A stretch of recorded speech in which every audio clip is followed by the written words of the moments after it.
Hi everyone, my name is Ashley. I work at You Need a Budget and I also love to spend. And during the interview process, I made sure that that was clear because I did not want to be hired under false pretenses. But back when I was looking for a budgeting app, that's something that drew me to YNAB. I had read other budgeting and personal finance books in the past and they left me feeling kind of bad. But in the You Need a Budget book, I never felt like anybody was telling me what I should or shouldn't spend my money on. Instead, it teaches about prioritizing and aligning your spending with your goals. And that was huge to me. And while I would never consider myself a naturally frugal person, something I've learned to do is prioritize the things that matter most to me and cut back on the rest. Now I feel like I can fully enjoy the things and experiences I buy because I'm being intentional with my spending and I also don't have that money stress that I used to have.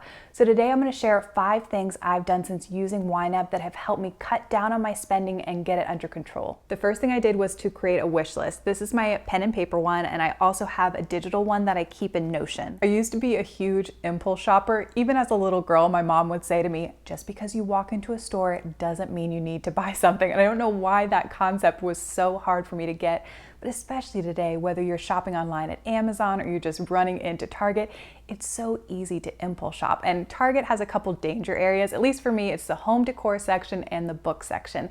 So you'll go in and you'll have a purpose, but you'll see something cute and I'll think to myself, oh, that would look amazing in my house, add it to the cart. This is where the wish list comes into play. When I see something I want, instead of buying it right then, I add it to the wish list and I let a couple days go by. And the length of time could be different for you, might be longer, might be shorter. But the real purpose of the wish list is to put a little space between that initial want and actually purchasing the item. And I cannot tell you how many times I put something on the wish list. I'm like, oh, I love this, I love this, love this. And the next time I check the wish list, I will have completely forgotten about that thing. I would love to know at this point just how much money the wish list has saved me. And Jim, one of our teachers, if you've taken one of his workshops, he has a question he likes to ask himself. Can I go one more day without buying this? And both that question and the wish list, really what you're trying to do is determine if something is a need or a want. And sometimes wants are completely fine too, as long as you're being really mindful about the purchases. Another tool I used to get my spending under control was the spending freeze. 2 different times last year for an entire month, I only bought the essentials. So that means no coffees out, no clothes, no makeup, no books, no home decor. When it all came down to it, I think I only spent money on bills, groceries, and pet-related items. By doing that, I definitely learned a lot about myself. I fall prey to emotional and aspirational spending. If you look at my YNAB reports, you can very clearly match up high spend months to Jeremy being gone. I guess I get a little bit lonely and I think maybe the UPS guy would be a good friend. But there is, no matter how brief or fleeting, a little jolt of happiness that comes from making a purchase. But now that I know that that's a trigger, a much healthier thing, instead of clicking add to cart, would be to text my mom and ask her if I could come over for a cup of coffee. When I think about aspirational spending, I always think about this old episode of 30 Rock. Liz Lemon is walking out of a Container Store, arms laden down with all the bags she's carrying, and she says, this is it. My life is going to be so much better. I'm going to become the best version of myself. And that has been me, whether it's been hundreds of dollars on organizational supplies or maybe going to the grocery store and buying produce I know in my heart of hearts I'm probably not going to use, but who knows, maybe over the next week I'm going to become a person who makes a smoothie every single day. So while spending freezes, if you're trying to save money quickly, are amazing, I don't think that's the main best benefit of them. I think knowing ourselves and knowing our triggers are so important. That way we're not using spending as a quick fix. During my first spending freeze, I also did a huge declutter of my house. I actually did one of those minimalism games. So I started on the 1st. Day 1, I decluttered 1 thing. Day 2, 2 things. On the 12th, I decluttered 12 things, all the way up until the end of the month. And when I was getting started with that, I was a little bit nervous. I was looking around and I thought, what if I don't have enough things to declutter to complete the challenge? But in the end, it was shocking at how easy it was. By decluttering, I now know what I have, so I'm less likely to go out and mindlessly spend. I'm also vigilant about the things I allow in my life.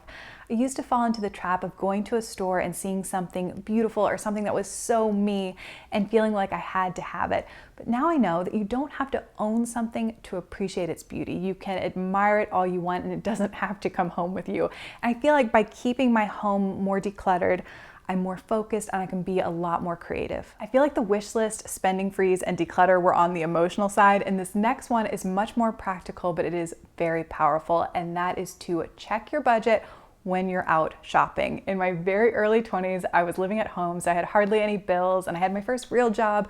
Life was great, and I loved to treat people all the time. And I remember being out shopping with my sister, and I wanted to get us these shirts. And I had looked at my bank account that morning, so I knew I had plenty of funds to cover it. When I went up to check out, my debit card got declined, and I was so confused. And I remember saying, "Oh, run it again." And that happened a couple times before we finally left in embarrassment. And I think my sister was dying in shame, but I walked out of the store and I pulled out my phone to look at my bank app. And I suddenly remembered, oh, I owed my mom money, and she had transferred money out of my account that day. So if young Ashley had had a budget, we could have avoided that very embarrassing situation. Instead of looking at what I had in my bank account, I instead would have looked to see what I had left in my clothing or gift categories. And it would have reminded me that while that number was big, I didn't have access to all that money. Some of those dollars were already allocated. I already owed those to my mom. So if you're trying to get your spending under control, checking your budget, not your bank account, could make all the difference. It's just a great reminder that you don't have access to all that money. Some of your dollars already have jobs. Some are going to rent, some are going to auto maintenance, some might be going to next year's vacation.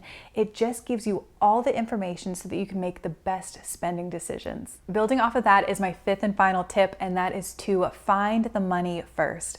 This is a phrase I learned in one of my favorite articles on our blog written by Dave. He is so funny, and the article really helped to change my mindset. So I will have it linked down below. But the basic principle is that if you are going to overspend a category before you make the purchase, you must find where that money is going to come from first. As an example, let's say I'm getting ready to overspend my dining out category. No money left in the category, but I really want takeout, and it's only $22. What's $22 in the grand scheme of life? I will just fix it in my budget tomorrow. But if I were to pause before making the call to place the order and check my budget first, maybe I'd see that I don't have a lot of wiggle room. I have no money left in fun money. I have no money left in gaming. So if I want to spend this money, I'm going to have to pull it out of my vacation fund. And it helps put things in perspective. Do I want the takeout enough that I'm willing to lose some of the progress I've made toward my vacation goal?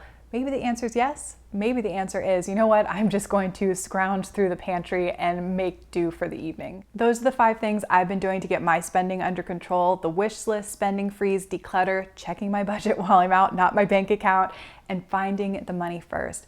And it does really come back to making sure that your priorities are aligned with your spending. And while I might not ever be a truly frugal person, I do want to make sure that I'm not being wasteful and I'm not spending mindlessly, and that my money is bringing the most value to my life. I would love to know if you have any tips for getting your spending under control. Please leave that in a comment. I'm sure we'd all love to read it. But thank you so much for watching, and I'll talk to you again very soon.